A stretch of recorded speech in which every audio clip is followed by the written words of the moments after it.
আসসালামু আলাইকুম। এসএসসি 2024 সালের পরীক্ষার্থীরা, তো কলেজ ভর্তি বিষয়ে অনেকেরই প্রশ্ন রয়েছে। তো কলেজ কিভাবে ভর্তি হবে, কিভাবে আবেদন করবে, তো সকল বিষয়ে আমি আজকে বলে দিব।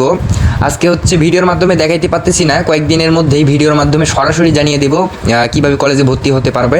তো আমি এখন সরাসরি জানিয়ে দিচ্ছি তোমাদের কি কি লাগবে, মানে কলেজ ভর্তি হতে গেলে তোমাদের কি কি কাগজপত্র দরকার আমি আজকে বলে দেবো ইনশাল্লাহ। তো ভিডিওটি শুরু করি।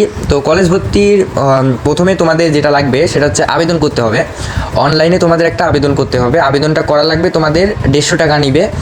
তো 150 টাকা দিয়ে তোমরা হচ্ছে বিকাশের মাধ্যমে আবেদনটা করতে পারবে। বিকাশে মানে তোমরা টাকাটা দিবে, শিক্ষা বোর্ডের কাছে সেন্ড করবে বিকাশের মাধ্যমে, মানে তোমাদের টাকাটা সেন্ড করবে। তো সেন্ড করার পরে একটা ওয়েবসাইট আছে, গুগলে যে সার্চ করবে ওয়েবসাইটটাতে তোমাদের কলেজ ভর্তি ইনফরমেশন সকল কিছু দেওয়া আছে ওখানে। তো আগে প্রথমে তোমাদের রিচার্জটা করতে হবে। 150 টাকা তোমাদের মোবাইলে রিচার্জ করতে হবে বিকাশের মাধ্যমে। তো রিসার্চ করার পরেই তোমরা কলেজে মনে করো আবেদন করতে পারবে। তো আবেদন করতে হলে তোমাদের শুধু রোলটা লাগবে আর রেজিস্ট্রেশনটা লাগবে। তোমাদের পরীক্ষার রোল নাম্বার আর রেজিস্ট্রেশন নাম্বার আর হচ্ছে তোমাদের বোর্ডটা, এই কয়েকটা তোমাদের লাগবে, আর কিছু লাগবে না।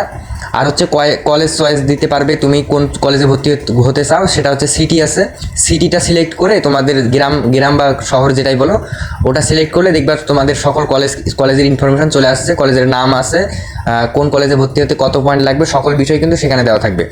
তাই সর্বপ্রথম আমরা জেনে নিলাম যে আবেদনটা করতে হলে আমাদের সর্বপ্রথম হচ্ছে অনলাইনে আবেদন করতে হবে। তারপরে টোটালি কাজগুলো আমি দেখাই দিব পরে।